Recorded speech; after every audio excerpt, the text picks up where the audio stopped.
Welcome you all. দেখো, আজকে আমাদের বিল্ডিং মেটেরিয়াল অলরেডি কমপ্লিট হয়ে গেছে। আজকে আমরা কংক্রিট টেকনোলজি শুরু করব। নির্মাণ সহায়ক মাঠ রিভিশন সিরিজে এটা হচ্ছে আমাদের সেকেন্ড সাবজেক্ট। এখানে আমরা কংক্রিট টেকনোলজি শুরু করব। দেখো, কংক্রিট টেকনোলজির মধ্যে যে চ্যাপ্টারগুলো আছে, প্রথমে আমরা ইন্ট্রোডাকশনটা দেখব, তারপরে দেখব ইনগ্রিডিয়েন্টস অফ কংক্রিট, তারপরে দেখব manufacturing process of concrete, properties of fresh concrete, harden কংক্রিটের কি প্রপার্টিজ, দেন কংক্রিট মিক্স ডিজাইন দেখব, দেন কিছু স্পেশাল টাইপ অফ কংক্রিট দেখব। ঠিক আছে, দেখো ইন্ট্রোডাকশন থেকে আমরা শুরু করছি। চ্যাপ্টার ওয়ানে আমাদের ইন্ট্রোডাকশন কভার করব। দেখো, কংক্রিট হচ্ছে বেসিক্যালি একটা কম্পোজিট মেটেরিয়াল। কি কি তাহলে কম্পোজিট মেটেরিয়াল ইউজ করি আমরা? দেখো, এখানে হচ্ছে সিমেন্ট ইউজ করি। ঠিক আছে, সিমেন্ট, স্যান্ড, এগ্রিগেট, আর হচ্ছে ওয়াটার অ্যান্ড আমাদের কিছু প্রপার্টিজ এনহ্যান্স করার জন্য আমরা কিন্তু অ্যাডমিক্সচার ইউজ করে থাকি। ঠিক আছে, সিমেন্ট, স্যান্ড, কোর্স এগ্রিগেট, তার সাথে ওয়াটার, তার সাথে কিন্তু প্রপার্টি এনহ্যান্স করার জন্য আমরা কিন্তু অ্যাডমিক্সচার ইউজ করে থাকি। জেনারেল কিছু ইনফরমেশন আছে। দেখো, কংক্রিট হচ্ছে একটা মিক্সচার হেট্রোজিনিয়াস মিক্সচার। ঠিক আছে, আর কি হয়, ব্রিটেল ইন নেচার হয়। এই ব্রিটেল প্রপার্টির জন্য আমরা ডাক্টিলিটি প্রোভাইড করার জন্য কি করি, আরসিসির মধ্যে স্টিল ইউজ করি। ঠিক আছে, কংক্রিট উইক ইন টেনশন, টেনশনে কিন্তু কংক্রিট উইক হয়, আর হচ্ছে কম্প্রেশনে কিন্তু কংক্রিট স্ট্রং হয়। আর টেনসাইল স্ট্রেংথ হচ্ছে কম্প্রেসিভ স্ট্রেংথের 10 to 15% হয়, এটা কিন্তু মনে রাখবে, এটা ইম্পর্টেন্ট। পিসিসির ক্ষেত্রে ইউনিট ওয়েট 2400 কেজি/এমকিউ, আর আরসিসির ক্ষেত্রে 2500 কেজি/এমকিউ ধরা হয়। অর্ডিনারি কংক্রিটের শ্রিঙ্কেজ দেখো 0.3 থেকে 0.6 mm পার মিটার। ঠিক আছে, পার মিনিট হবে মনে হয়, এটা একটু দেখে আমি পরে বলবো। ঠিক আছে, এটা দেখে রাখো। আর স্পেসিফিক হিট 840 থেকে 1170 হচ্ছে জুল/কেজি/ডিগ্রি সি।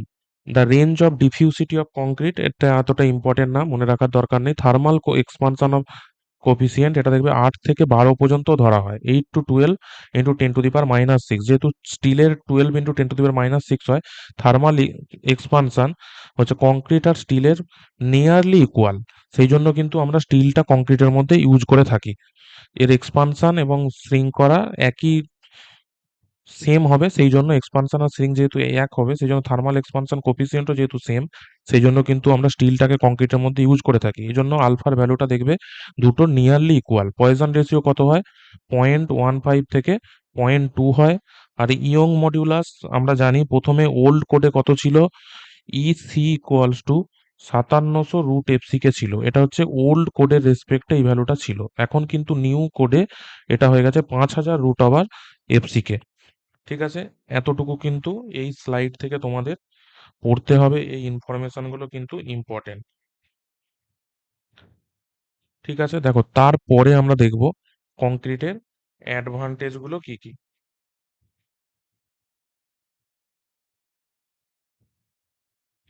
দেখো, অ্যাডভান্টেজগুলো দেখে নেব।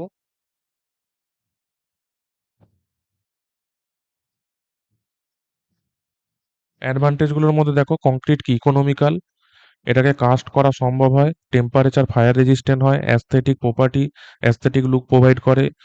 ঠিক আছে, ability to consume waste, ability to work with reinforcement steel, resistance to water হয়, অ্যান্ড মোর এনার্জি এফিসিয়েন্ট হয়। ডিসঅ্যাডভান্টেজগুলো কি? টেনসাইল স্ট্রেংথ খুব কম হয়, 1/10 অফ কম্প্রেসিভ স্ট্রেংথ হয়, লো ডাক্টিলিটি হয় কংক্রিটের, ব্রিটেল ইন নেচার। ঠিক আছে, ভলিউম ইনস্টেবিলিটি, লো টাফনেস, ফর্মওয়ার্ক নিডেড হয় যখন কাস্টিং করি আমরা, আর লং কিউরিং পিরিয়ড কিন্তু দরকার হয়। এগুলো হচ্ছে ডিসঅ্যাডভান্টেজের মধ্যে পড়ে। এরপরে দেখো, কংক্রিটের যদি ইনগ্রিডিয়েন্টস গুলো দেখি, আমি যদি মর্টার বানাই, মর্টারের মধ্যে কি লাগে? সিমেন্ট, স্যান্ড আর water. Cement, sand, water. Cement কি এখানে বাইন্ডিং মেটেরিয়াল হিসাবে ইউজ হয়।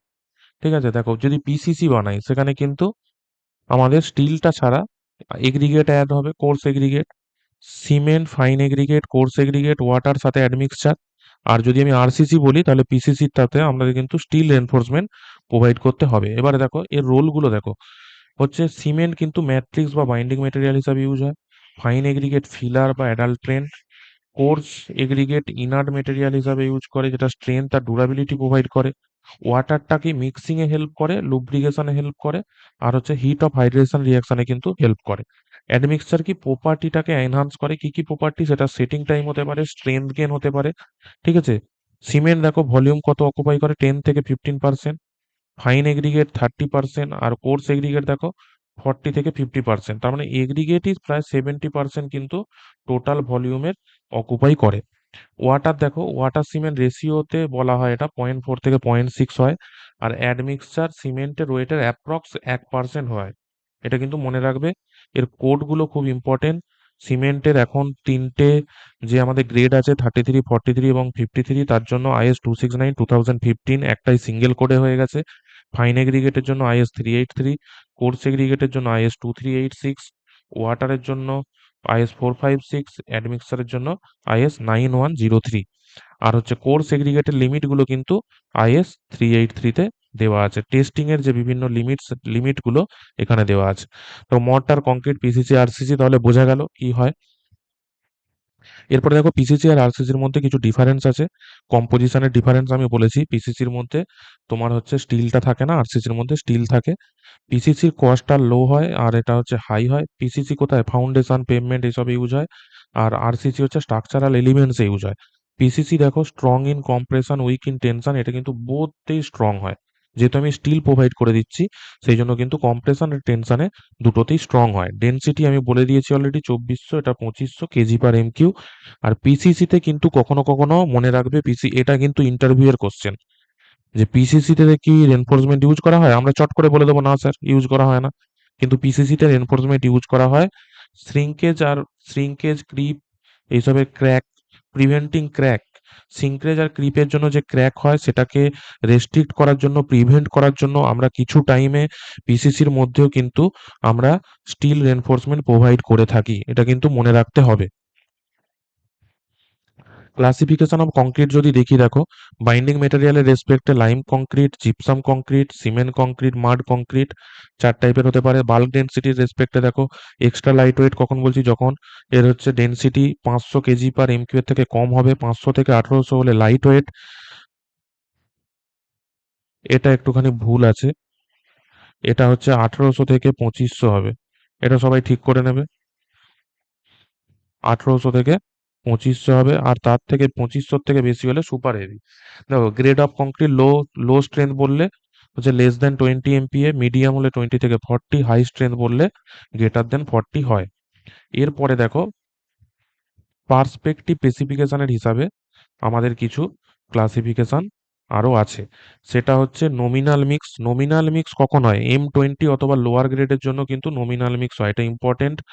দেখো এম ফাইভ, এই ফাইভটা হচ্ছে কিন্তু মিডিলে যাবে। 1 পোর্শন হচ্ছে তোমার বোঝাচ্ছে সিমেন্ট, তারপরে বোঝাচ্ছে ফাইভটা হচ্ছে স্যান্ড, তারপরেরটা হচ্ছে কোর্স এগ্রিগেট। M5 মানে 1:5:10।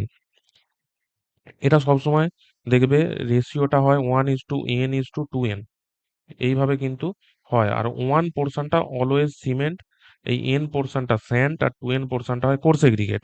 এবারে যদি M5 বলি তাহলে মিডিলে n=5 হবে, ঠিক আছে। M7.5 হলে 1:4:8, আর M10 হলে 1:3:6, এগুলো হচ্ছে লিন কংক্রিট বলা হয়। তারপরে M15 1:2:4, M20 1:1.5:3, M25 1:1:2। আর যদি ডিজাইন মিক্স করি, অ্যাবাভ M20 গ্রেডের জন্য কিন্তু ডিজাইন মিক্স হয়, এটা মনে রাখতে হবে। প্লেসিং অফ কংক্রিট, যদি আমরা সাইডেই কাস্টিং করি তাহলে সেটা ইনসিটু কংক্রিট, আর যদি আমরা ফ্যাক্টরিতে কাস্টেড করি তাহলে সেটা হবে precast concrete. Placing of casting এর রেসপেক্টে ইনসিটু কংক্রিট আর প্রিকাস্ট কংক্রিট দুটো হচ্ছে ক্লাসিফিকেশন আছে, এগুলো খুবই ইম্পর্টেন্ট। এরপরে দেখো IS 456 টেবিল 2 2000, IS 456 টেবিল 2 এর রেসপেক্টে আমাদের টাইপ অফ স্ট্রেংথের রেসপেক্টে কিছু কিছু গ্রেড আছে। অর্ডিনারি কংক্রিটের মধ্যে M10, M15, M20, তার মানে 3টে গ্রেড পড়ছে। স্ট্যান্ডার্ডের ক্ষেত্রে 25 থেকে 60 8টা গ্রেড পড়ছে। আর হচ্ছে হাই স্ট্রেংথ কংক্রিটে M65 থেকে 100, এখানেও 8টা গ্রেড পড়ছে। আগে কিন্তু ওল্ড কোডে এটা 55 পর্যন্ত ছিল, আর এটা হচ্ছে M80 পর্যন্ত ছিল 60 থেকে। এখন কিন্তু এটা মডিফাই হয়ে গেছে অ্যামেন্ডমেন্টে, ঠিক আছে। টোটাল হয়ে গেছে 16 আর 3-19টা গ্রেড টোটাল আছে IS 456-এ। এখানে অর্ডিনারি, স্ট্যান্ডার্ড আর হাই স্ট্রেংথ কংক্রিটের মধ্যে বলা আছে। এবারে দেখো মিনিমাম গ্রেড অফ কংক্রিট কত কত হয় সেটা আমি একটুখানি বলি। এখান থেকে কোশ্চেন আসে, একটা কোশ্চেন এখান থেকে এভরি এক্সামেই থাকে বলতে গেলে। ঠিক আছে, এটাও কিন্তু খুবই ইম্পর্টেন্ট। এখানে এনএসএ যেহেতু টেকনিক্যাল পার্টে 65 কোশ্চেন, এখানে এত কনফার্মলি বলা যাবে না যেখান থেকে কোশ্চেন আসবে, তবে কিন্তু এটা বিশাল ইম্পর্টেন্ট। এটা দেখে রাখুন। দেখো আমি বলে দিচ্ছি, জেনারেল কংক্রিটে আমাদের পিসিসি কত, মিনিমাম গ্রেড পিসিসির M15 আর আরসিসির M20। এটা কিন্তু খুব ইম্পর্টেন্ট। আর যদি সি ওয়াটারে হয় পিসিসি, তখন মিনিমাম গ্রেড M20, আরসিসির মিনিমাম গ্রেড M30।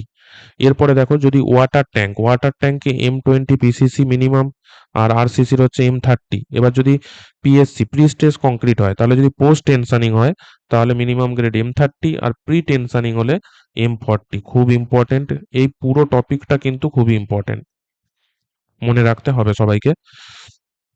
দেখো এখানে এই চ্যাপ্টারটা শেষ ইন্ট্রোডাকশনের মধ্যে। এরপরে আমরা চলে যাব যে কংক্রিটের ইনগ্রিডিয়েন্টস গুলো কি কি থাকে তাই নিয়ে আমরা একটু ডেসক্রাইব করব। দেখো এই চ্যাপ্টারটাও, কংক্রিটের প্রতিটা চ্যাপ্টারই খুব ইম্পর্টেন্ট। এটা অনেকে বিএমসিতেও পড়িয়ে দেয়, কিন্তু আমি আলাদা করে পড়িয়েছি কারণ অনেকটা পুরো ভাস্ট ডিটেলস নিয়ে আমি বানিয়েছি এটা। এটা দেখো, তাহলে মেকিং মেটেরিয়ালস গুলোর মধ্যে আমি বলেই দিয়েছি, সিমেন্ট থাকবে, এগ্রিগেট থাকবে, এগ্রিগেটের মধ্যে ফাইন এগ্রিগেট থাকবে, কোর্স এগ্রিগেট থাকবে, আর হচ্ছে ওয়াটার থাকবে। ওয়াটার হচ্ছে মিক্সিং এ কাজে লাগে, লুব্রিকেশনে কাজে লাগে, হিট অফ হাইড্রেশনে হেল্প করে, অ্যাডমিক্সার কি প্রপার্টি গুলো এনহ্যান্স করে। ঠিক আছে, সিমেন্ট হচ্ছে বাইন্ডিং মেটেরিয়াল, আর স্যান্ড হচ্ছে ফিলার মেটেরিয়াল হিসাবে ইউজ হয়, আর হচ্ছে কোর্স এগ্রিগেট হচ্ছে ইনার্ট মেটেরিয়াল হিসাবে ইউজ হয়, ম্যাক্সিমাম স্ট্রেংথ প্রোভাইড করে। দেখো সিমেন্ট, সিমেন্ট হচ্ছে ম্যাট্রিক্স, সিমেন্ট এটা ম্যাট্রিক্স বলা হয়, একটা যে বাইন্ডার। ঠিক আছে, অন্যান্য যে কংক্রিটের মধ্যে মেটেরিয়াল গুলো থাকে সেগুলোকে বাইন্ড করতে হেল্প করে। ভলিউম কতটা অকুপাই করে, 7 থেকে 15% ভলিউম অকুপাই করে। সিমেন্ট হচ্ছে হাইড্রোলিক হতে পারে, নন হাইড্রোলিক হতে পারে, এটা আমি বলেছি আগেই। ঠিক আছে, নন হাইড্রোলিক মানে হচ্ছে আন্ডার ওয়াটার সেট হতে পারে না। ডিফারেন্ট টাইপস অফ সিমেন্টের ইউজেস গুলো ইম্পর্টেন্ট। অর্ডিনারি পোর্টল্যান্ড সিমেন্ট আমি কোড অলরেডি বলে দিয়েছি। ঠিক আছে, general construction, road, bridge, building এইসবে ইউজ হয়। পোর্টল্যান্ড প্রজ্বলনা সিমেন্ট দেখো, PPC, IS 1489, hydraulic structure, marine construction, sewage pipe, plastering এসবে ইউজ হয়। র্যাপিড হার্ডেনিং সিমেন্ট রোড রিপেয়ারে ইউজ হয়, এটা পরে কোশ্চেন। ঠিক আছে, sulphate resisting cement, marine structure, sewage treatment plant, এটা মনে রাখবে, সিওয়েজ ট্রিটমেন্ট প্ল্যান্টে হচ্ছে সালফেট রেজিস্টিং সিমেন্ট ইউজ হয়। ঠিক আছে, এরপর দেখো লো হিট সিমেন্ট, আমরা জানি কি মাস কংক্রিটে ইউজ হয়। লো হিট সিমেন্ট মাস কংক্রিটে ইউজ হয়, IS code 12600। White cement decorative ওয়ার্কে ইউজ হয়, white cement. IS code IS 8042, hydrophobic cement, যেখানে লং স্টোরেজ টাইম দরকার। ঠিক আছে, ওয়েট কন্ডিশন এইসব জায়গাতে কিন্তু হাইড্রোফোবিক সিমেন্ট আমাদের ইউজ করা হয়। Water resistant structure, dam, underground construction এইসবে কিন্তু ইউজ করা হয়। ঠিক আছে, high alumina cement, refractory concrete, industrial furnace এইসব জায়গায় কিন্তু ইউজ করা হয়। সুপার সালফেটেড দেখো, মেরিন স্ট্রাকচারে সুপার সালফেটেড সিমেন্ট ইউজ হয়। Masonry cement masonry work, plastering, brick work use হয়। Oil cement oil drilling, high pressure এবং হাই টেম্পারেচার জন্য অয়েল সিমেন্ট ইউজ হয়। ইউজেস গুলো ইম্পর্টেন্ট সেই জন্য আমি দিয়েছি। এরপরে দেখো ওয়াটারে আমরা কি জানি, অ্যাজ পার IS 456 এ দেওয়া আছে যে ওয়াটার আমরা যেটা ইউজ করব তার pH value not less than 6, greater than 6 হতে হবে। ঠিক আছে, 6.5 থেকে 8.5 হয় ইন জেনারেল। সালফেট অ্যাটাকটাকে প্রিভেন্ট করার জন্য এই 6.5 থেকে 8.5 এর মধ্যে কিন্তু পিএইচ ভ্যালুটা হওয়া দরকার। রিকোয়ারমেন্টস অফ গুড ওয়াটারের মধ্যে কি বলছে দেখো, জলের মধ্যে কোনোভাবেই অয়েল, সল্ট এবং অর্গানিক ম্যাটার থাকা চলবে না। পোর্টেবল মানে ড্রিঙ্কেবল ওয়াটার হতে হবে, ড্রিঙ্কিং ওয়াটার যেরকম হয় কোয়ালিটি। ঠিক আছে, আর হচ্ছে সি ওয়াটার হওয়া চলবে না। সি ওয়াটার কেন হওয়া চলবে না, কারণ সি ওয়াটারের মধ্যে স্যালিনিটি থাকে 3.5%। আর রেনফোর্সমেন্টের মধ্যে কোরডস কোরয়েডস হতে পারে। কোরস মানে মরিচা মরিচা এ করতে পারে। ঠিক আছে, ডুরাবিলিটি রিডিউস হয়ে যায়। সেটিং টাইমটাকে কিন্তু, যেহেতু NaCl ক্লোরাইড থাকে, এই ক্লোরাইড থাকলে কিন্তু সেটিং টাইম অ্যাক্সিলারেটেড হয়ে যায়। আর স্ট্রেংথ কিন্তু 10 থেকে 20% রিডিউস করে দেয়। এগুলো কিন্তু খুবই ইম্পর্টেন্ট, যে আমি সি ওয়াটার কেন ইউজ করব না। এরপরে দেখো কিছু পারমিসেবল লিমিটস অফ সলিডস এর কিছু পারমিসেবল লিমিটস আছে। অর্গানিক হলে কত permissible limit? 200 milligram per litre. Inorganic হলে 3000 মিলিগ্রাম পার লিটার। সালফেটস হলে 400 মিলিগ্রাম পার লিটার। ক্লোরাইডস হলে, যদি আমি আরসিসি হয় তাহলে হচ্ছে 500 মিলিগ্রাম, আর পিসিসি হলে 2000 মিলিগ্রাম। সাসপেন্ডেড ম্যাটার হলে 2000 মিলিগ্রাম পার লিটার। এটা কিন্তু ভেরি ভেরি ইম্পর্টেন্ট। এই জিনিসগুলো কিন্তু আমি আরসিসির পার্টে বাদ দেবো, যেহেতু কংক্রিটে তুলে নিয়েছি। এরপরে দেখো আর একটা পয়েন্ট হচ্ছে আছে, এটা হচ্ছে ওয়াটারেরই পয়েন্ট অ্যাকচুয়ালি। যদি আমি কোনো জায়গায় একটা অ্যাভেলেবেল ওয়াটার সোর্স আছে ধরো, ঠিক আছে, সেটা আমি বুঝতে পারছি না কোয়ালিটি কেমন, সেখানে আমি কি করব হচ্ছে ডিস্টিল ওয়াটার নিয়ে আমি 3টে কিউব বের করে তার অ্যাভারেজ স্ট্রেংথ, কম্প্রেসিভ স্ট্রেংথ বের করব। আর যে অ্যাভেলেবেল সোর্স অফ ওয়াটার আছে সেখান থেকেও 3টে কিউব আমি নিয়ে কাস্টিং করে কম্প্রেসিভ স্ট্রেংথ বের করব। ওই যে ডিস্টিল ওয়াটারে যে স্ট্রেংথ পেয়েছি আর অ্যাভেলেবেল সোর্সে যে স্ট্রেংথ পেয়েছি, অ্যাভেলেবেল সোর্সে যদি ওই স্ট্রেংথে 90% অ্যাচিভ হয়, তখন আমি কিন্তু ওই জলটাকে ইউজ করতে পারবো। আর হচ্ছে সেটিং টাইমের আরেকটা পয়েন্ট আছে, ডিফারেন্স +- 3 মিনিটের মধ্যে থাকে দুটো, তাহলে কিন্তু ইউজ করতে পারবো ওই অ্যাভেলেবেল সোর্সটা। তার থেকে বেশি ভ্যারিয়েশন হয়ে গেলে কিন্তু আমরা ইউজ করতে পারবো না। তাহলে সেটিং টাইমে 30 মিনিটের ডিফারেন্স, আর যদি 90% স্ট্রেংথ ওই ডিস্টিল ওয়াটারে যে স্ট্রেংথ এসছে তার 90% স্ট্রেংথ যদি ওই অ্যাভেলেবেল সোর্স অফ ওয়াটার থেকে অ্যাচিভ করা যায়, তাহলে আমরা ইউজ করতে পারবো। এই দুটো পয়েন্ট কিন্তু খুব ইম্পর্টেন্ট। তারপর দেখো অ্যাডমিক্সচার। অ্যাডমিক্সচার দিয়ে আমরা কি করি, আমি বলেছি প্রপার্টিজটাকে এনহ্যান্স করি। সেটা হতে পারে সেটিং টাইম, অথবা হতে পারে স্ট্রেংথ গেন। ঠিক আছে, ওয়ার্কেবিলিটি এনহ্যান্স করতে পারি, সেটিং টাইম করতে পারি, তারপরে কি হয় ডুরাবিলিটিটা অনেকটা বাড়ে। এই অ্যাডমিক্সারের টাইপ কেমিক্যাল অথবা মিনারেল অ্যাডমিক্সার হতে পারে। এবারে দেখো কেমিক্যাল অ্যাডমিক্সারের মধ্যে আমাদের প্রথম যে ওয়াটার রিডিউসারের মধ্যে আছে, দেখো প্লাস্টিসাইজার আর সুপার প্লাস্টিসাইজার, এই দুটো হচ্ছে ওয়াটার রিডিউসার হয়। এখানে কি হয়, প্লাস্টিসাইজার দেখো সেম ওয়াটার সিমেন্ট রেশিওতে কিন্তু ওয়াটার সিমেন্ট রেশিওটাকে রিডিউস করে ওয়ার্কেবিলিটি কিন্তু সেম প্রোভাইড করতে পারে এই প্লাস্টিসাইজার। তার মানে ওয়াটার সিমেন্ট রেশিওটা যেহেতু রিডিউস হচ্ছে, তাহলে কিন্তু আমাদের স্ট্রেংথটা বাড়বে। ঠিক আছে, কিন্তু ওয়ার্কেবিলিটিটা আমরা সেমই পাবো, ওয়াটার সিমেন্ট রেশিওটাকে কমিয়ে দেবে, তার মানে স্ট্রেংথটা এনহ্যান্স হচ্ছে, অথচ কিন্তু ওয়ার্কেবিলিটিতে কোনো ডিফেক্ট হচ্ছে না। এটাই কি হয়, এটা ডিফ্লোকেটিং এজেন্ট হিসাবে কাজ করে। ঠিক আছে, এখানে কি হয়, free through entrapped water deflocculating agent হিসাবে ইউজ করে, তার ফলে কি হচ্ছে, আমাদের ওয়ার্কেবিলিটিটা এনহ্যান্স হচ্ছে, আর hence get absorb over the cement particles and free the entrapped water. ঠিক আছে, এনট্র্যাপড ওয়াটারটাকে ফ্রি করে ওখান থেকে। ডোসেজ কত, maximum 1% dosage as per is 456 এটা বলা আছে। আর কতটা ওয়াটার রিডিউস করবে, 5 থেকে 15% ওয়াটার রিডাকশন হয়, এই হচ্ছে যদি 1% প্লাস্টিসাইজার আমরা ইউজ করি। ঠিক আছে, আর স্লামটা কতটা বাড়িয়ে দেয়, 30 থেকে 150 পর্যন্ত স্লাম কিন্তু ইনক্রিজ করতে পারে। তার মানে সেম ওয়াটার সিমেন্ট রেশিও বজায় রেখে, ওয়াটার সিমেন্ট রেশিওটাকে রিডিউস করেও কিন্তু আমরা এই স্লাম অ্যাচিভ করতে পারি। আবার স্ল্যামটা ইনক্রিজ করার দরকার হলেও কিন্তু 30 থেকে 150 পর্যন্ত স্লাম 5 থেকে 15% ডোসেজের মধ্যে বাড়াতে পারে। এর এক্সাম্পল হচ্ছে, মনে রাখবে, লিগনো সালফেট, এটা খুবই ইম্পর্টেন্ট। বেনিফিটস কি, ওয়ার্কেবিলিটি হচ্ছে ইমপ্রুভ করছে, সেটিং টাইমটাকে রিডিউস করছে, ওয়ার্কেবিলিটি এনহ্যান্স করছে। ঠিক আছে, ওয়াটার কন্টেন্ট রিডিউস করে দিচ্ছে, স্ট্রেংথ আর ফিনিশিং হচ্ছে ইমপ্রুভ করছে।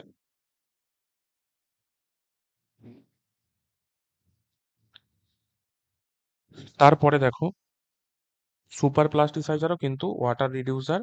এটা কি বলছে দেখো, millions of air bubbles induce করে দেয়, তার ফলে কি হয়, পার্টিকেলগুলো ডিসপার্স হয়, ওয়ার্কেবিলিটি ইনহ্যান্স হয়।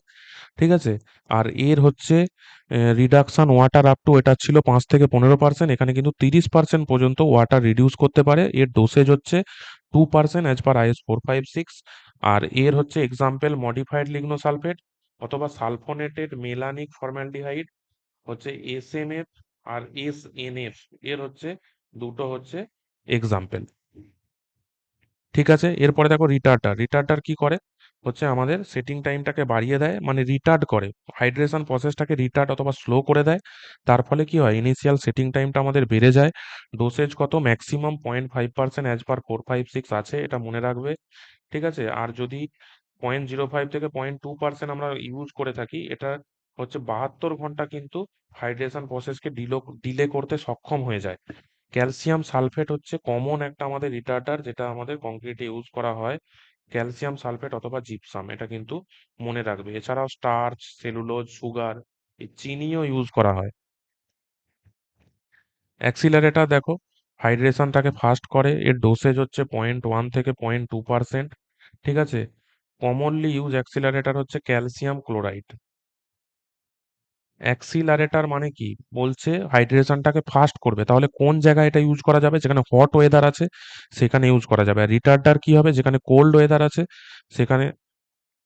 উল্টো বলে দিলাম, অ্যাক্সিলারেটর হচ্ছে যেখানে আমাদের কি বলছে, অ্যাক্সিলারেশন ফাস্ট দরকার আমাদের, হচ্ছে সেটিংটা তাড়াতাড়ি দরকার, ঠিক আছে, স্ট্রেংথ গেইন তাড়াতাড়ি দরকার, সেখানে আমরা কি করব, কোল্ড ওয়েদার কংক্রিটিং এ কিন্তু সেটিংটা তাড়াতাড়ি হতে চায় না, সেই জন্য আমরা কোল্ড ওয়েদার কংক্রিটিং এ অ্যাক্সিলারেটর ইউজ করব। আর হট ওয়েদারের জায়গায় আমাদের সেটিং টাইমটা একটু এনহ্যান্স করার দরকার আছে, সেইখানে আমরা রিটার্ডার ইউজ করব। এবারে দেখো, এয়ার এন্ট্রেনিং অ্যাডমিক্সার বলছে, এর ডোসেজ হচ্ছে 3 থেকে 6%। ঠিক আছে, reduce unit weight of concrete হচ্ছে রিডিউস করে দেয়, ডেনসিটি স্ট্রেংথ কমিয়ে দেয়। ঠিক আছে, কি কি এনহ্যান্স করে দেখো, ওয়ার্কেবিলিটি এনহ্যান্স করে, resistance to frost action, freezing and thawing enhance করে, কিন্তু স্ট্রেংথ কিন্তু রিডিউস হয়ে যায়। 1% এয়ার রিডিউসেস 5% স্ট্রেংথ, এটা কিন্তু মনে রাখবে। ওয়ার্কেবিলিটি বাড়িয়ে দেয়, এখানে millions of non collapsing air bubbles induce করে দেয়, তার ফলে কি হয়, ওয়ার্কেবিলিটি বেড়ে যায়, কিন্তু স্ট্রেংথ রিডিউস হয়। এয়ার ইনডিউস হলে কিন্তু স্ট্রেংথ রিডিউস হয়। 1% এয়ার যদি ইনডিউস করা হয় তাহলে 5% স্ট্রেংথ কমে যাবে। এর ডোসেজ হচ্ছে 3 থেকে 6%। ঠিক আছে, এখানে দেখো কেমিক্যাল অ্যাটাকের বিরুদ্ধে কিন্তু রেজিস্ট্যান্স প্রোভাইড করে, ব্লিডিং কিন্তু কমে যায়, সেগ্রিগেশন, পারমিয়েবিলিটি পারমিয়েবিলিটি ডিক্রিজ হয়ে যায়, মানে কিন্তু পারমিয়েবল হয়ে যায়। ঠিক আছে,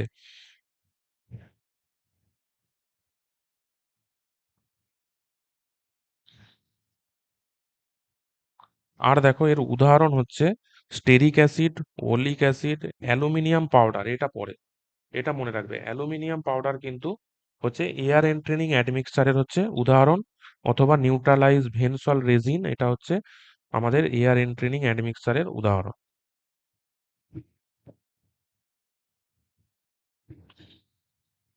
এরপর দেখো,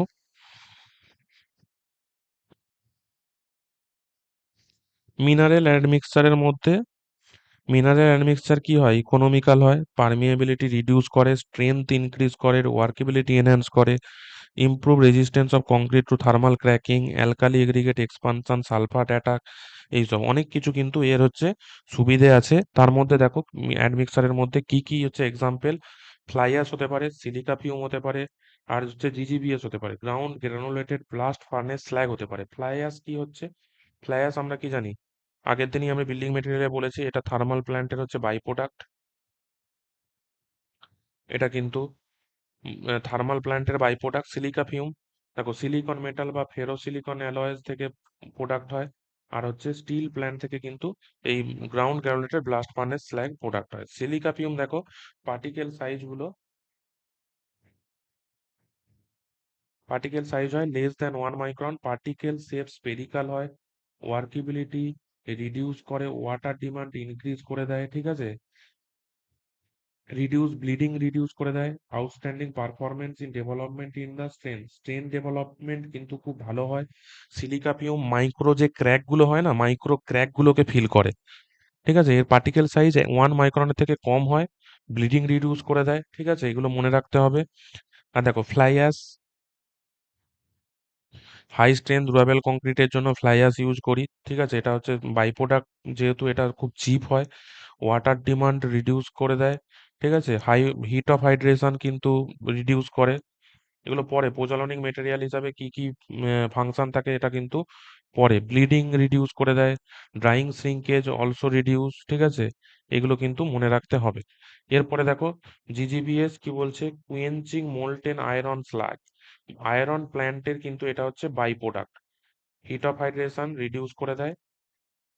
refine of pore structure, reduce permeability reduce করে, increase resistance to chemical attack, chemical অ্যাটাকের বিরুদ্ধে কিন্তু রেজিস্ট্যান্স প্রোভাইড করে এই জিজিবিএস। এবারে হচ্ছে দেখো, আমরা যে কমন রিটার্ডার ইউজ করি এটা হচ্ছে জিপসাম, আর কমনলি অ্যাক্সিলারেটর যেটা ইউজ করি সেটা হচ্ছে ক্যালসিয়াম ক্লোরাইড আপ টু 2%। আর সুগার যদি আমরা ইউজ করি তাহলে সেটিং টাইমকে আপ টু 4 আওয়ার্স কিন্তু ডিলে করা যায়। এই তিনটে নোট পয়েন্ট মনে রাখতে হবে। এরপরে দেখো এগ্রিগেট, এগ্রিগেট হচ্ছে ফিলার মেটেরিয়াল, আমি বলেছি, ঠিক আছে, ফিলার মেটেরিয়াল। আর এটা হচ্ছে টোটাল যে আমাদের এগ্রিগেট প্রায় 70% ভলিউম কংক্রিটের অকুপাই করে, এটাও আমি বলে দিয়েছি। তারপরে দেখো এর ক্লাসিফিকেশন যদি বলি, ন্যাচারাল হতে পারে, আর্টিফিশিয়াল বেসড অন অরিজিন। এর হচ্ছে ন্যাচারাল হতে পারে, ন্যাচারাল হচ্ছে গ্রাভেল আর crushed aggregate. Natural aggregate, artificial এগ্রিগেটের মধ্যে দেখো rice husk, ash, furnace slag হতে পারে, ঠিক আছে, granite powder, iron ore slag, overburnt brick bats হতে পারে, এগুলো হচ্ছে আর্টিফিশিয়াল এগ্রিগেট। এরপরে দেখো সাইজের রেসপেক্টে যদি বলি, ফাইন এগ্রিগেট আমরা কোনগুলোকে বলি, যখন সাইজটা 4.75 এর থেকে ছোট হয় তখন সেটা ফাইন এগ্রিগেট, আর যখন সেটা 4.75 থেকে বড় হয় সাইজ তখন সেটাকে বলি কোর্স এগ্রিগেট। আর অল ইন এগ্রিগেট হচ্ছে যখন কোর্স আর ফাইন বোথ ইনক্লুডেড থাকে তখন সেটাকে অল ইন এগ্রিগেট বলা হয়। আর দেখবে এগ্রিগেট সাইজ যদি 75 এর থেকে বড় হয় তখন তাকে সাইক্লোপিয়ান এগ্রিগেট বলে। এটা একটা নোট পয়েন্ট, খুব ইম্পর্টেন্ট। ইউনিট ওয়েটের রেসপেক্টে দেখো, আমরা লাইট ওয়েট এগ্রিগেট যখন স্পেসিফিক গ্র্যাভিটি ইউনিট ওয়েট যখন 2.4 এর থেকে কম হয় তখন হচ্ছে লাইট ওয়েট, আর 2.4 থেকে 2.8 হলে নর্মাল ওয়েট এগ্রিগেট। আর যদি হেভি কখন বলি, 2.8 এর থেকে যখন স্পেসিফিক গ্র্যাভিটিটা বেশি হচ্ছে তখন হচ্ছে আমাদের হেভি ওয়েট এগ্রিগেট বলা হয়। হচ্ছে হেমাটাইট, ম্যাগনেটাইট, এগুলো হচ্ছে উদাহরণ। নর্মাল ওয়েটের হচ্ছে গ্র্যাভেল, স্যান্ড, ক্রাশ স্টোন। এখানে দেখো এক্সপ্যান্ডেড পারলাইট, বার্নড ক্লে, এসব হচ্ছে লাইট ওয়েট এগ্রিগেটের উদাহরণ। এরপরে দেখো best on surface texture, surface texture glossy টাইপের একটা হয়, এটা কিন্তু মোস্ট ইউজলেস হয়, ঠিক আছে। এটা হচ্ছে এক্সাম্পল ব্ল্যাক ফিন্ট, স্মুথ। স্মুথ কখন বলছি, যখন গ্র্যাভেল, মার্বেল, এগুলো হচ্ছে স্মুথ টেক্সচার হয়, ঠিক আছে। গ্র্যানুলার স্যান্ডস্টোনের হয়। রাফ হচ্ছে ব্যাসাল্ট, ক্রিস্টালাইন গ্র্যানাইট। হানিকম আর পোরাস হচ্ছে ব্রিক হয়, স্ল্যাগ হয়, এগুলো হানিকম আর পোরাস টাইপের মধ্যে পড়ে। বেস্ট অন শেপে দেখো রাউন্ড এগ্রিগেট, রাউন্ড এগ্রিগেটে সবসময় জেনে রাখবে ভয়েডসটা থাকে 30 থেকে 33%। এটা হচ্ছে সোর্স কোথায় পাওয়া যায়, সিসোর অথবা রিভার ব্যাংকে কিন্তু এই রাউন্ড টাইপের এগ্রিগেট গুলো আমরা পেয়ে থাকি। এটা কিন্তু কি হয়, ইন্টারলকিং, এখানে কিন্তু হচ্ছে ওয়ার্কেবিলিটিটা আমরা বেশি পাই। রাউন্ড এর মধ্যে ওয়ার্কেবিলিটিটা হাই হয়, রাউন্ড শেপ ইন্টারলকিংটা কিন্তু কম হয়, মানে স্ট্রেংথ কম কিন্তু ওয়ার্কেবিলিটিটা বেশি পাই হচ্ছে রাউন্ড শেপ এগ্রিগেটে। তাহলে এই জিনিসটা কিন্তু মনে রাখতে হবে যে রাউন্ড এগ্রিগেটের ক্ষেত্রে আমাদের ওয়ার্কেবিলিটিটা হাই হয় কিন্তু ইন্টারলকিংটা খুবই পোর হয়। এরপরে দেখো ইররেগুলার এগ্রিগেটে ওয়ার্কেবিলিটি লো কিন্তু রাউন্ড এগ্রিগেটের থেকে ওয়ার্কেবিলিটিটা কম হয়, ঠিক আছে। আর হচ্ছে স্ট্রেংথ রাউন্ড এগ্রিগেটের থেকে বেশি হয়। ভয়েডস কত থাকে, 35 থেকে 38%। এক্সাম্পল হচ্ছে পিট স্যান্ড আর gravel, use in low strength আর মিডিয়াম স্ট্রেংথ কংক্রিট আর রোড কনস্ট্রাকশনে কিন্তু ইউজ করা হয়। তারপরে দেখো অ্যাঙ্গুলার এগ্রিগেট আছে, অ্যাঙ্গুলার এগ্রিগেটে ওয়ার্কেবিলিটি লেস হয়, ঠিক আছে, ওয়ার্কেবিলিটি ইররেগুলারের থেকে কম হয়। স্ট্রেংথ দেখো, স্ট্রেংথ হায়ার হয়, ঠিক আছে, স্ট্রেংথ ইররেগুলারের থেকে একটু বেশি হয়, ঠিক আছে। ভয়েডস কত থাকে, 38 থেকে 40%। এক্সাম্পল হচ্ছে ক্রাস্ট রক হচ্ছে এক্সাম্পল। কংক্রিটে জেনারেলি কংক্রিট ফরমেশনে কিন্তু ইউজ করা হয় অ্যাঙ্গুলার। অ্যাঙ্গুলার কিন্তু তুলনামূলক ইররেগুলার অথবা রাউন্ডেড এর থেকে কিন্তু বেটার, ওয়ার্কেবিলিটিটা কম হয় কিন্তু স্ট্রেংথ অনেক বেটার পাওয়া যায়। এরপরে দেখো ইলংগেটেড আর ফ্ল্যাকি, ইলংগেটেড কখন বলছি, ইলংগেটেড মানে মনে রাখবে হচ্ছে লম্বা, আর ফ্ল্যাকি মানে হচ্ছে চ্যাপ্টা, ঠিক আছে। ফ্ল্যাকি কখন বলছি, ফ্ল্যাকি হচ্ছে দেখো যখন লিস্ট ল্যাটারাল ডাইমেনশন কোনো একটা এগ্রিগেটের লিস্ট ল্যাটারাল ডাইমেনশন বলতে আমরা কিন্তু থিকনেসকে বুঝি। এটা কিন্তু থিকনেস গেজ দিয়ে আমরা চেক করা যায় ফ্ল্যাকিনেসটাকে, ঠিক আছে। আর হচ্ছে ফ্ল্যাকি এগ্রিগেটের thickness should be less than 3/5, 3/5 মানে 0.6, 3/5 times of the mean size. এর হচ্ছে থিকনেসটা কি হবে, লেস হবে 3/6 0.6 ডি মিন,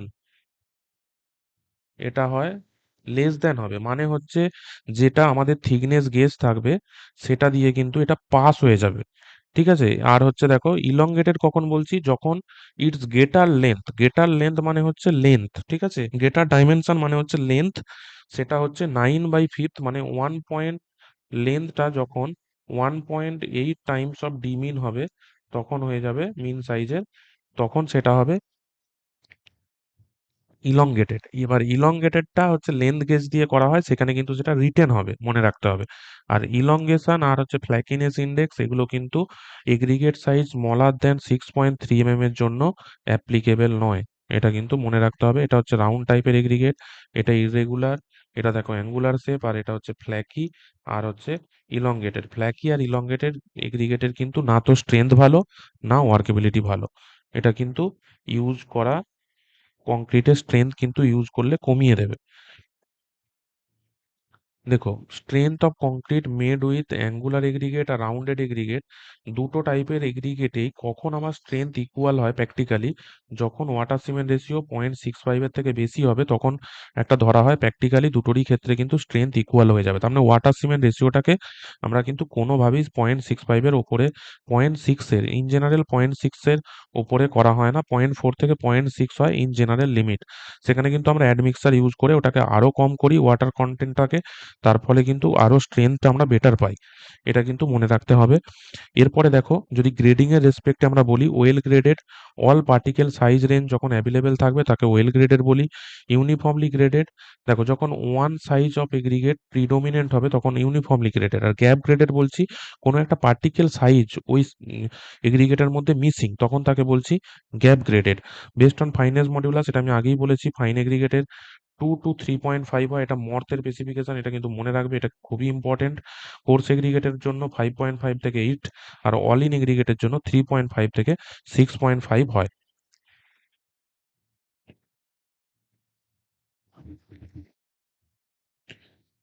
এরপরে দেখো fineness modulus for fine aggregate.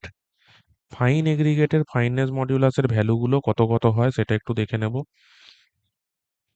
In general 2 থেকে 3.5 হয়, কিন্তু 3.2 এর ওপরে গেলে জেনারেলি কংক্রিটের ক্ষেত্রে এই ফাইন এগ্রিগেট ইউজ করা হয় না। এবারে দেখো ফাইননেস মডিউলাসের রেসপেক্টে ফাইন স্যান্ডকে আবার তিনটে ক্যাটাগরি আছে। ফাইন স্যান্ড কখন, 2.2 থেকে 2.6 তখন ফাইন স্যান্ড। মিডিয়াম স্যান্ড কখন, 2.6 থেকে 2.9। আর কোর্স স্যান্ড কখন, যখন 2.9 থেকে 3.2। এটা কিন্তু খুব ইম্পর্টেন্ট, এটাও হচ্ছে পরীক্ষাতে আসে, এটা মনে রাখতে হবে। তারপরে দেখো, আমি নোট পয়েন্টে বলছি ফাইননেস মডিউলাসের ক্যালকুলেশনটা আমি কিন্তু হচ্ছে বিল্ডিং মেটেরিয়ালের স্যান্ড চ্যাপ্টারে অলরেডি করিয়ে দিয়েছি। সেটা কিভাবে করা হয়, summation of percentage cumulative weight retained divided by 100 যখন করি তখন সেটা ফাইননেস মডিউলাস পাওয়া যায়। এটা একটা ইন্ডেক্স ভ্যালু যেটা মিন সাইজকে ইন্ডিকেট করে পার্টিকেলের। আর স্যান্ডের জন্য 4.75 থেকে 0.15 পর্যন্ত সিব আমরা ইউজ করে থাকি। ঠিক আছে, কোর্স এগ্রিগেটের ক্ষেত্রে কিন্তু 4.75 থেকে 80 পর্যন্ত সিম আমরা ইউজ করি। ঠিক আছে, তারপরে দেখো ফাইননেস মডিউলাস যত কোর্স হবে এগ্রিগেটেড তত কিন্তু বেশি হবে, কোর্স আর পার্টিকেলের ফাইননেস মডিউলাস কিন্তু বেশি।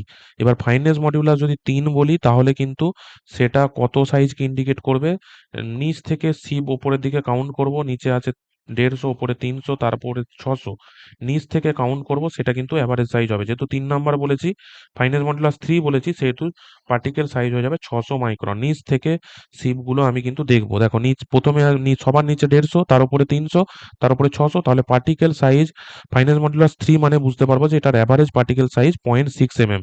এটা কিন্তু খুব ইম্পর্টেন্ট, অনেকেই তোমরা জানো না বা বোঝো না, এটা কিন্তু মনে রাখো।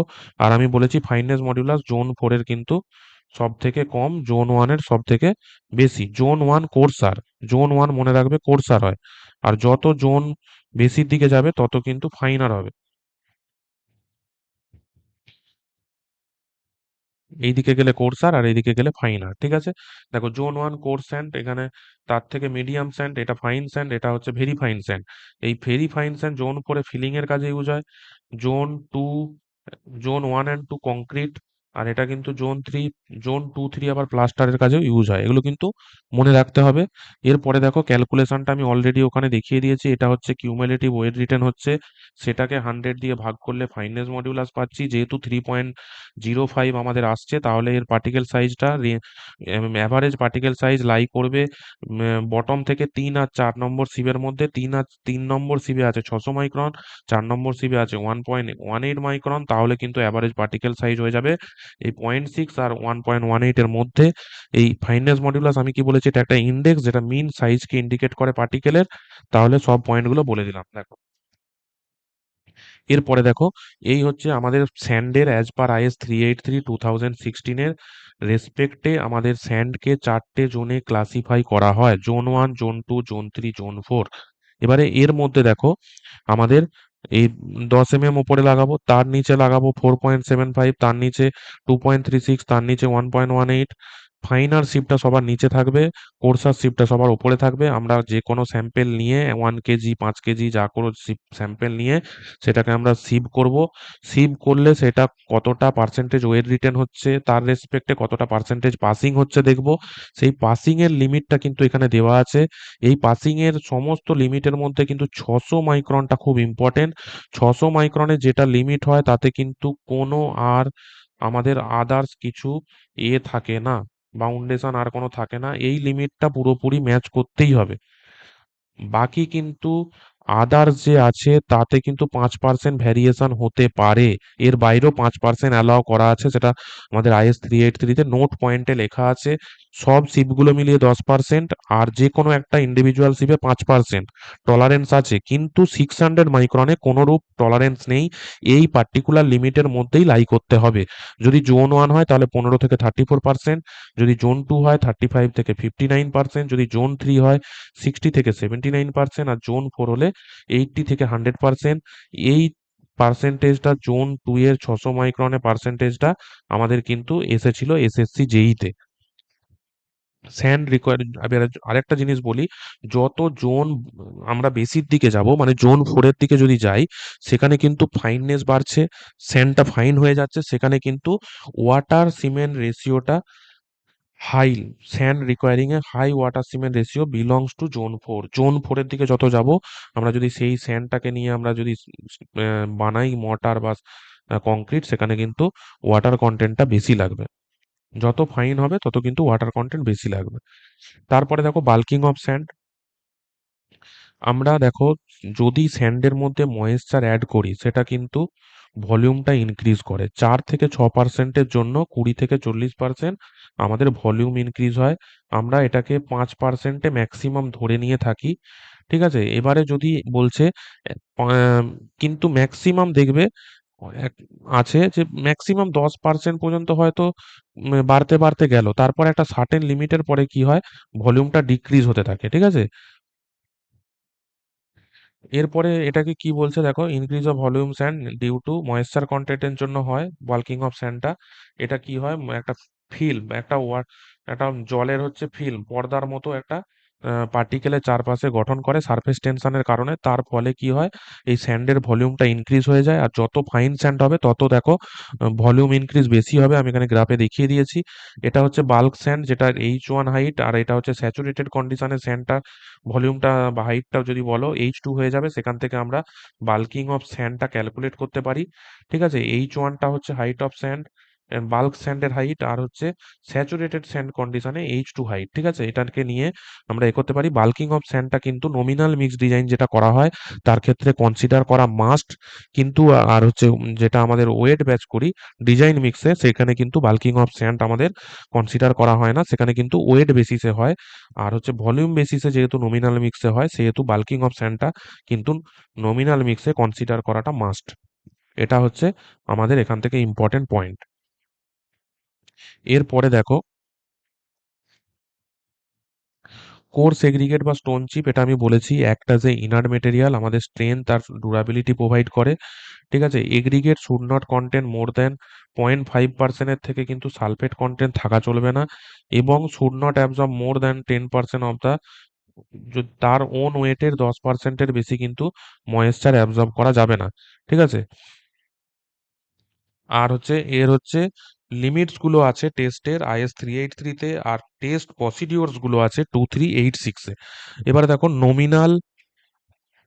নমিনাল যে ম্যাক্সিমাম সাইজ কোর সেগ্রিগেটের হতে পারে অ্যাজ পার IS 456 কি বলছে, থিকনেস অফ দ্য মেম্বারের 1/4 থেকে কিন্তু সাইজ কখনো এগ্রিগেটের বেশি হওয়া যাবে না।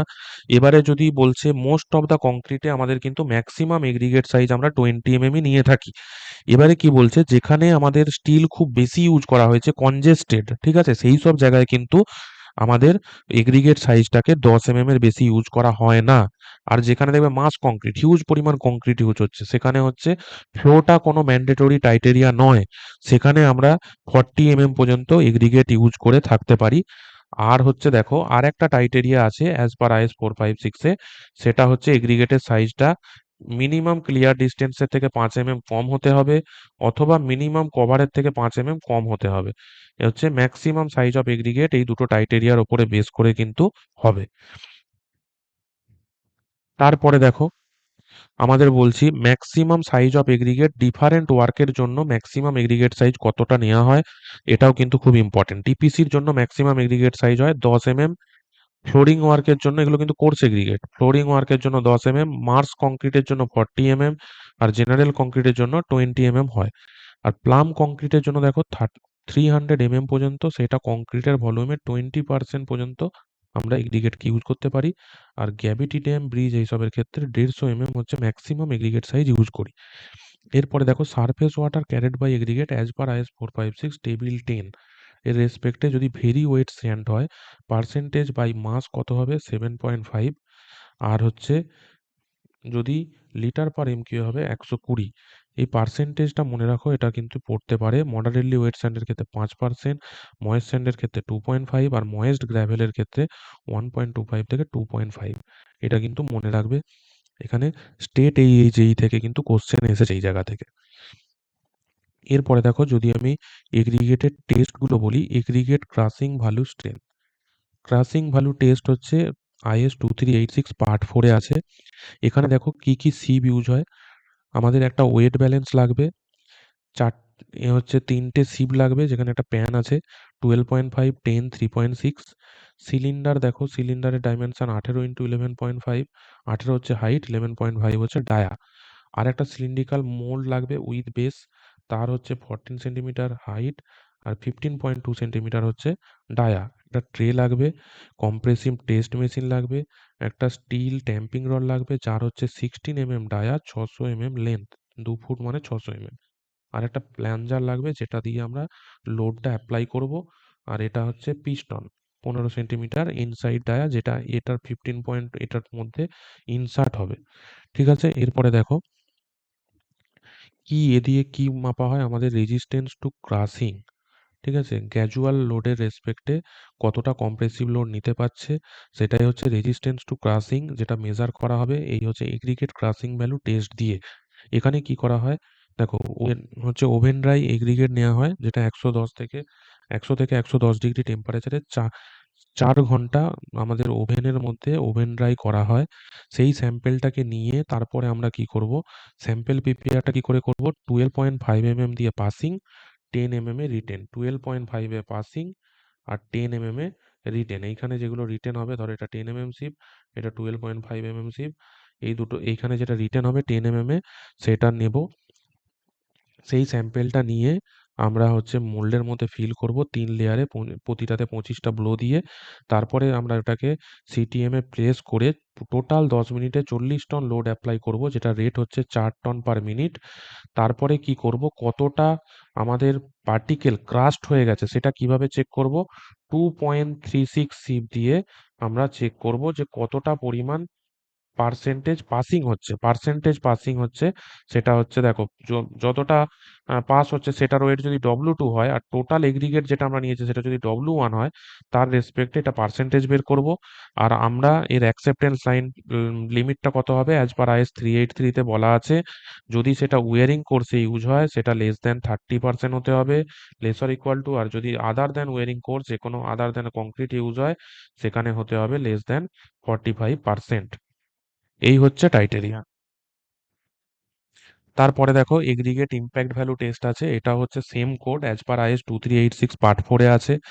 এখানে কি বলছি, টাফনেস, ইম্প্যাক্ট লোডিং, মানে সাডেন লোডিং এর রেসপেক্টে টাফনেস কতটা এটা মেজার করা হয়। স্যাম্পেল সেম ভাবে প্রিপেয়ার করব, 4 ঘন্টা ওভেন ড্রাই করব 100 থেকে 110-এ, 12.5 mm দিয়ে পাসিং, 10 mm এর রিটেন। তারপরে কি করব, একটা মেজারিং সিলিন্ডার আছে, মেজারিং সিলিন্ডারটা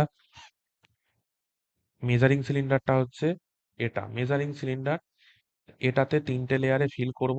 ঠিক আছে, 25টা ট্যাম্পিং করে তারপরে ফিল স্যাম্পেলটাকে নিয়ে আমাদের এই মোল্ডের মধ্যে দিয়ে দেবো। এই মোল্ডটাকেও কিন্তু একবার ট্যাম্পিং করব, উপর থেকে লেয়ার লেবেল করব, লেবেল করে এটাকে কিন্তু এই মেশিনারিজ এর বটমে সিস্টেম আছে ওখানে লক করব, লক করে সেখানে কিন্তু 15 বার ট্যাম্পিং করতে হবে। এইটাকে হ্যান্ডেলটাকে ধরে তুলতে হবে আর নামাতে হবে, তুলতে হবে ছেড়ে দিতে হবে, তুলতে হবে ছেড়ে দিতে হবে, প্রতি 1 সেকেন্ডে একবার ট্যাম্পিং করতে হবে।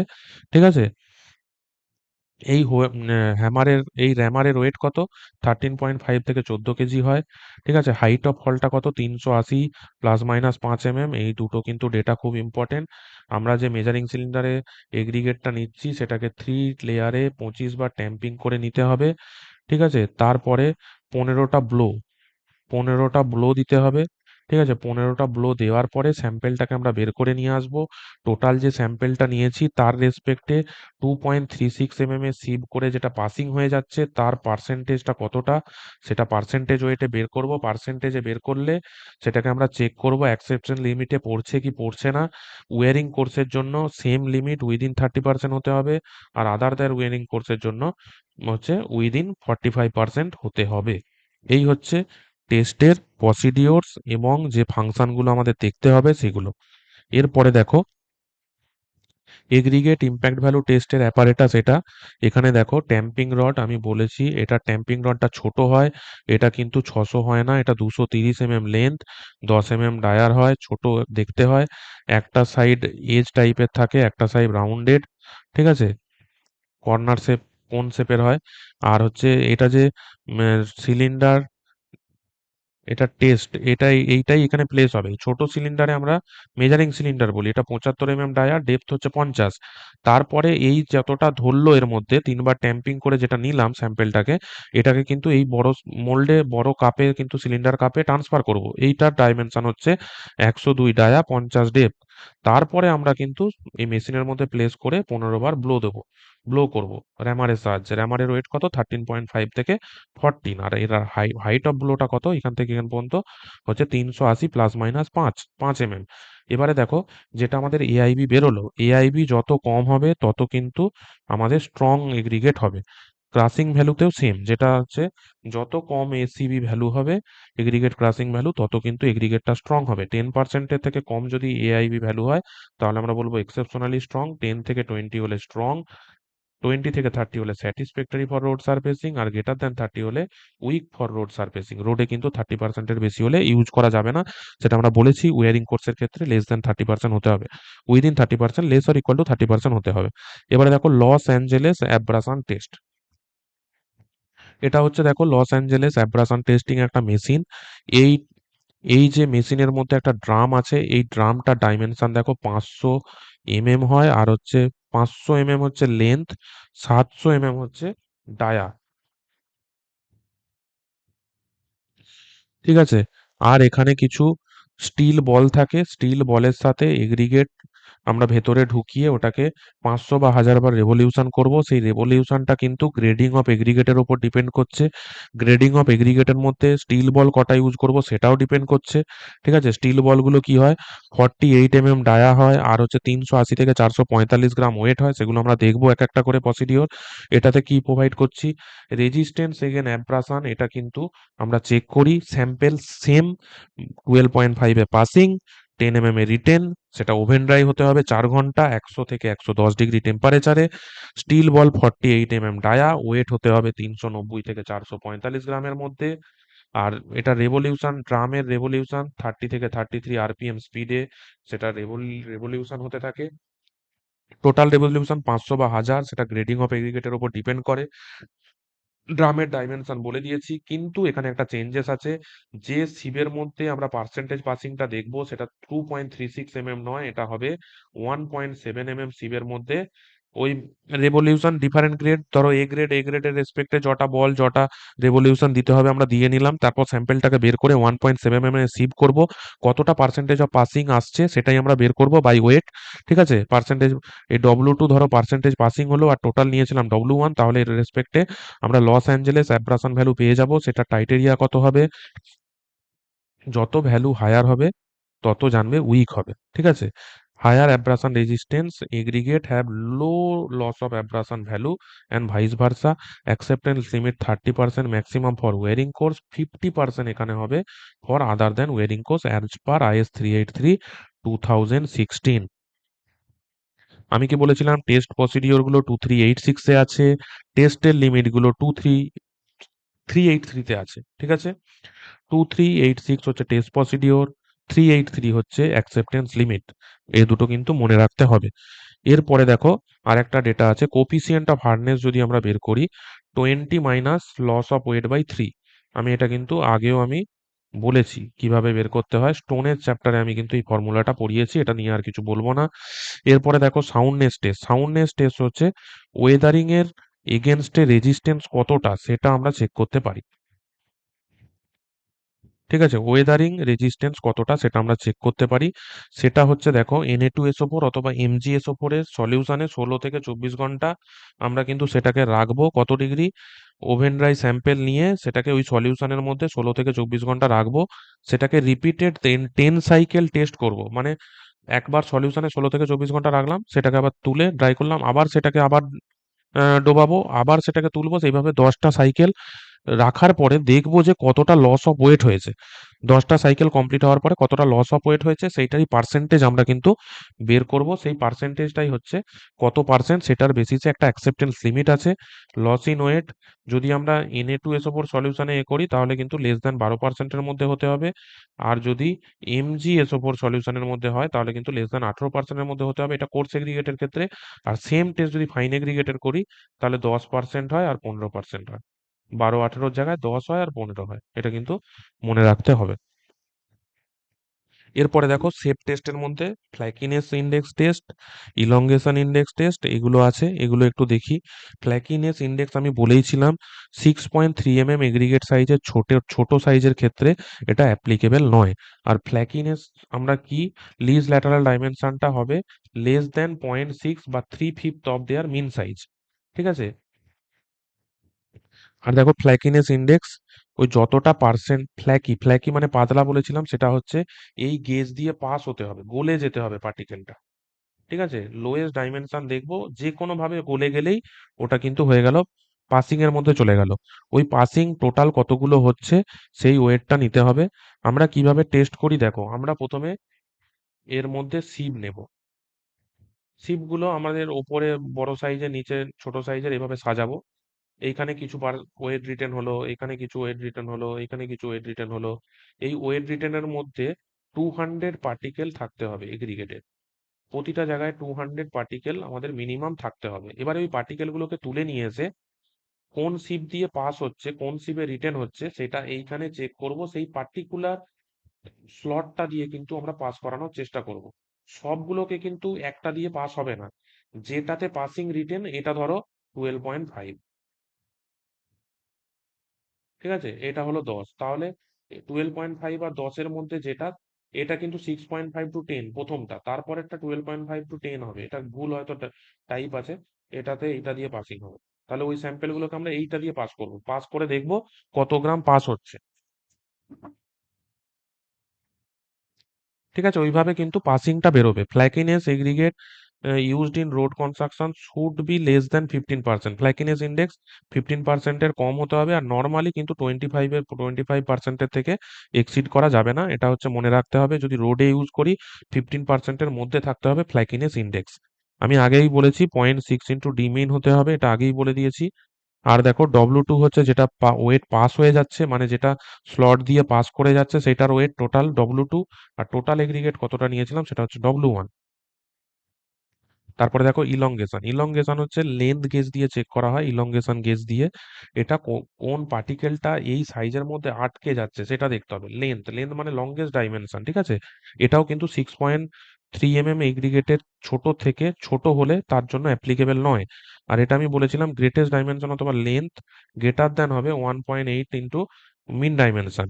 এবারে মিন ডাইমেনশনটা যেটা দিয়ে পাসিং আর যেটা দিয়ে রিটেন তার হচ্ছে অ্যাভারেজ হয়ে যাবে। ধরো 10.5, 12.5 আর 10, তার হচ্ছে এটা দিয়ে পাসিং এটা দিয়ে রিটেন, তাহলে কিন্তু মিন সাইজ হয়ে যাবে এটা, এটা ইন্টু 1.8 কিন্তু করতে হবে।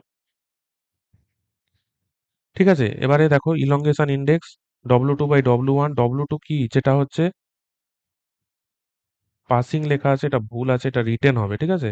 এটা রিটেন হবে, এটা সবাই কারেকশন করে নেবে, এটা রিটেন হবে।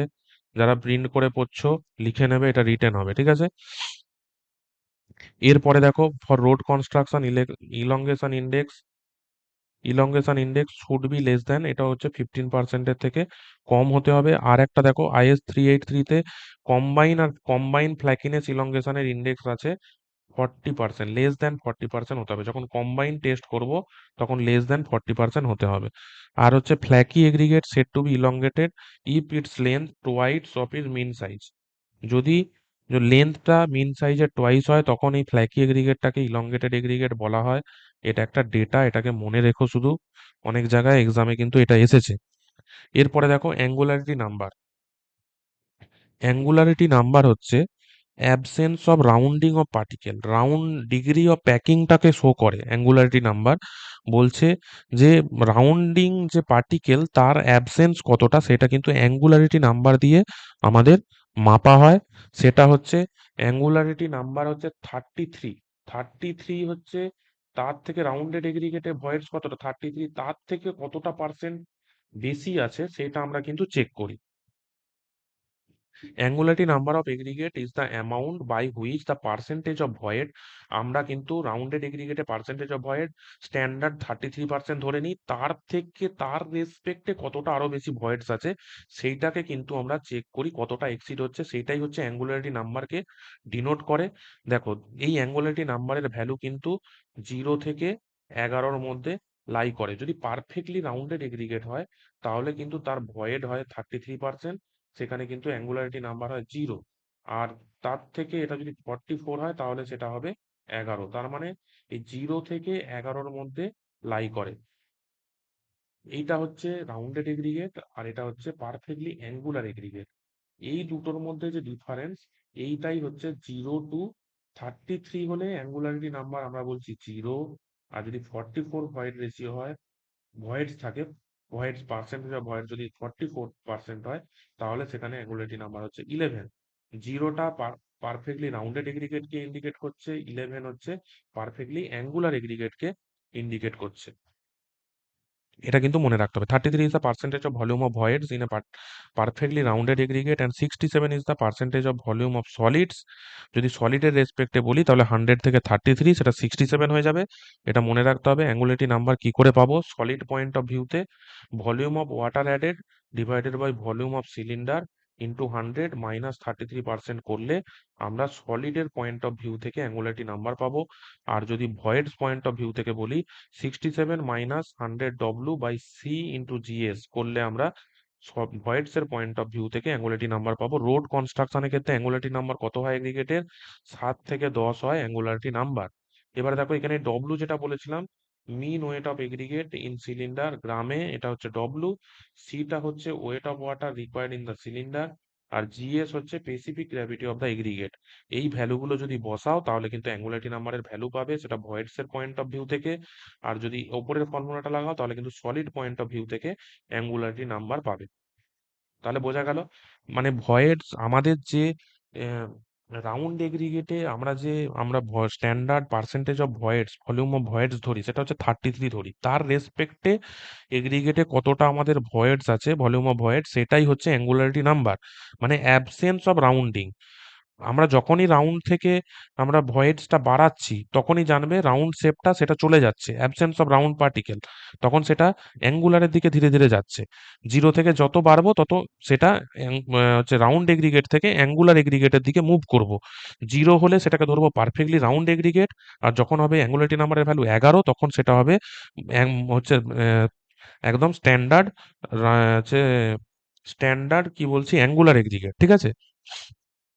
মোস্ট অ্যাঙ্গুলার এগ্রিগেটে কিন্তু 11।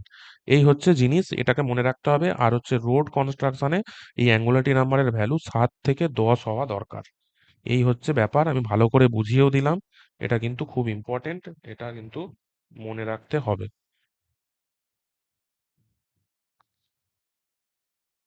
এরপরে দেখো আর কিছু জিনিস আছে।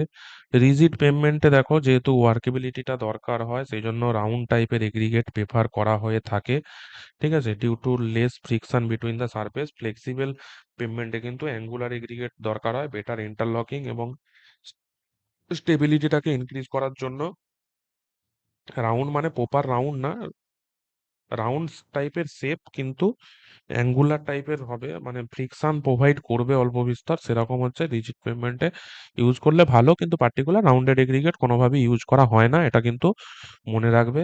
যত অ্যাঙ্গুলার হবে তত কিন্তু ওয়ার্কেবিলিটি কম হলেও সেখানে কিন্তু স্ট্রেংথ আর হচ্ছে দুটো এগ্রিগেটের মধ্যে যে ইন্টারলকিং সেটা ভালো হবে। স্ট্রেংথ ভালো পাবে, ওয়ার্কেবিলিটি কম হলেও স্ট্রেংথ অনেকটা ভালো হবে, ইন্টারলকিং অনেকটা বেটার হবে। সেই জন্য কিন্তু আমরা রাউন্ডেড, যেখানে ওয়ার্কেবিলিটি দরকার সেখানে রাউন্ডেড ইউজ করি, কিন্তু সেখানে স্ট্রেংথ অনেক কম, যা কারণ ইন্টারলকিংটা কম, ঠিক আছে। এবারে দেখো বিটুমিন অ্যাডিশন টেস্ট, এটা হচ্ছে স্ট্রিপিং ভ্যালু অফ এগ্রিগেটটাকে জানা যায়, এটাকে স্ট্যাটিক ইমারশন টেস্টও বলে, ঠিক আছে। এখানে কি করা হয় দেখো, 20 mm পাসিং আর 12.5 mm এর রিটেন নেওয়া হয়। সেখানে হচ্ছে 150 ডিগ্রি সেন্টিগ্রেড টেম্পারেচারে হিট করা হয়, হিট করে বিটুমিনের সাথে মিক্স করা হয়, ঠিক আছে। Approx 5% weight of aggregate bitumen binder is added and heated up to 160 degree C. After cooling down সেটাকে ওয়াটার বাথের মধ্যে 40 ডিগ্রি টেম্পারেচারে 24 ঘন্টা রেখে দেওয়া হয়। এবারে দেখা হয় যে কতটা সারফেস থেকে বিটুমিনটা স্ট্রিপ হয়ে গেছে। আইআরসি বলেছে maximum stripping value not more than 5%, 5%-এর থেকে বেশি ওই বিটুমিনটা সারফেস থেকে স্ট্রিপ হওয়া যাবে না। এই হচ্ছে টেস্ট। এরপরে দেখো ওয়াটার অ্যাবজর্পশন টেস্ট, এটার হচ্ছে শুধু একটা ভ্যালু মনে রাখলেই হবে, এখান থেকে কোনো কিছু আর আসে না। রোড এগ্রিগেটে ওয়াটার অ্যাবজর্পশন লেস দেন 0.6% হওয়া দরকার, এটাই হচ্ছে খুব ইম্পর্টেন্ট। স্পেসিফিক গ্র্যাভিটি আমাদের এগ্রিগেটে ইন জেনারেল 2.6 থেকে 2.9, অনেক সময় অপশানে গ্রেটার দেন 2.7 থাকে, এটা অপশানের বেসিসে তুমি দেখে নেবে। কোয়ালিটি অফ স্ট্রেংথ কতটা পাবো তার উপর ডিপেন্ড করছে, যত স্পেসিফিক গ্র্যাভিটি কম তত সেটা পোরাস এবং লেস স্ট্রেংথ প্রোভাইড করবে। তারপরে দেখো এখানে টেস্টের আমি লিমিটসগুলো একটা টেবিলে দিয়ে দিয়েছি। ক্লিনলিনেস প্রপার্টি চেক করার জন্য আমরা সিব অ্যানালিসিস করব। সিব অ্যানালিসিসে 75 মাইক্রন দিয়ে যেটা পাস হয়ে যাবে সেটা ক্লিয়ার সিল কন্টেন্ট থাকবে, সেই কন্টেন্টটা ম্যাক্সিমাম 5% পাস হতে পারে, তার বেশি হওয়া চলবে না। শেপ অ্যান্ড সাইজে ফ্ল্যাকিনেস আর ইলংগেশনের কম্বাইন ভ্যালু কত বলেছি, অ্যাজ পার আইএস 383 40% ম্যাক্সিমাম হতে পারে।